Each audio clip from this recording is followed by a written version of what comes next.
വിചാരണ വേളകളിൽ തിന്നുകൊഴുത്ത ഗോവിന്ദസ്വാമിയെ കണ്ട അന്തം വിട്ട മലയാളികൾ ഇന്ന് കിണറ്റിൽ നിന്ന് പൊക്കിയെടുത്തപ്പോൾ കണ്ടത് ശോഷിച്ച് എല്ലും തോലുമായി ഗോവിന്ദസ്വാമിയെ. കൃത്യമായി പറഞ്ഞാൽ പോലീസ് ഉദ്യോഗസ്ഥർക്ക് മുടിയിൽ പിടിച്ച് പൊക്കിയെടുക്കാൻ പറ്റുന്ന ആരോഗ്യം മാത്രം. ഇതിൽ നിന്ന് ഒന്ന് വ്യക്തം, ജയിലിൽ നിന്ന് ചാടുവാൻ മാനസികമായി ഒരുങ്ങി വ്യക്തമായ പ്ലാനുകൾ പദ്ധതിയുമെല്ലാം തയ്യാറാക്കിയിരുന്നു ഗോവിന്ദസ്വാമി.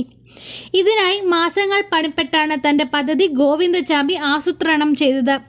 പോലീസ് ചോദ്യം ചെയ്തതിലാണ് ഗോവിന്ദസ്വാമി ഇക്കാര്യം വെളിപ്പെടുത്തിയത്. 2011 ഫെബ്രുവരി കേരളത്തിൽ ജനങ്ങളെ ഒന്നടക്കം സങ്കടത്തിലാക്കിയ കൊടും കുറ്റവാളി ഗോവിന്ദസ്വാമി ഇന്ന് പുലർച്ചെയോടെ ജയിൽ ചാടി. സാഹസികമായി രക്ഷപ്പെട്ട ഗോവിന്ദസ്വാമിയെ മണിക്കൂറിനകം തന്നെ പോലീസ് സേന അതിസാഹസമായി പിടികൂടിയത്. തന്നെ തേടിയെത്തിയ പോലീസിൽ നിന്ന് രക്ഷപ്പെടുവാനായി ഗോവിന്ദസ്വാമി നിറയെ വെള്ളമുള്ള കിണറ്റിലാണ് ചാടിയത്. ഒടുവിൽ രക്ഷയില്ലെന്നറിഞ്ഞ ഇയാൾ വീണ്ടും പോലീസിന് പിടിയിലായത്. 14 വർഷങ്ങൾക്ക് മുമ്പ് നടന്ന അതിദാരുണമായ സംഭവമാണ് ഇപ്പോൾ ജനങ്ങൾ ഒന്നടങ്കം ഓർത്തെടുത്തത്.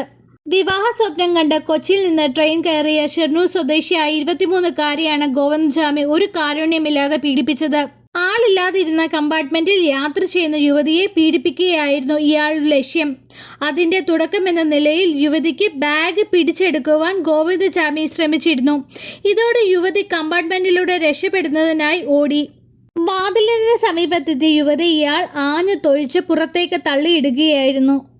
തൊട്ടു പിന്നാലെ ഗോവിന്ദസ്വാമിയും ട്രെയിനിൽ നിന്ന് ചാടി ഇറങ്ങുകയായിരുന്നു. ട്രാക്കിൽ തലയിടിച്ച് ഗുരുതര പരിക്കേറ്റ യുവതി ഇയാൾ വലിച്ചഴിച്ച് പാളങ്ങളുടെ സമീപത്തേക്ക് വലിച്ചഴിച്ച് പീഡിപ്പിക്കുകയായിരുന്നു. പ്രതിരോധിക്കാൻ ശ്രമിച്ചതോടെ ഗോവിന്ദസ്വാമി കല്ലെടുത്ത് മുഖത്തും തലയിലും ഇടിച്ചു. ഒടുവിൽ യുവതിയുടെ കൈവശമുണ്ടായിരുന്ന 70 രൂപയും ഒരു സാധന മൊബൈൽ ഫോണും സ്വന്തമാക്കിയാണ് ഇയാൾ അവിടെ നിന്ന് രക്ഷപ്പെട്ടത്. പ്രതീക്ഷിച്ച പണം കിട്ടാതെ വന്നപ്പോഴുള്ള ദേഷ്യമാണ് ഇയാൾ യുവതിയെ അതിക്രൂരമായി പീഡിപ്പിച്ചത്. ഗുരുതര പരിക്കേറ്റ എന്നാൽ തീവ്ര പരിചരണ വിഭാഗത്തിൽ ചികിത്സയിൽ കഴിച്ച യുവതി ഫെബ്രുവരി 6-ന് മരണത്തിന് കീഴടങ്ങുകയായിരുന്നു. സുപ്രീം കോടതി ജീവപര്യന്തമായി ഇളവ് ചെയ്യുകയായിരുന്നു.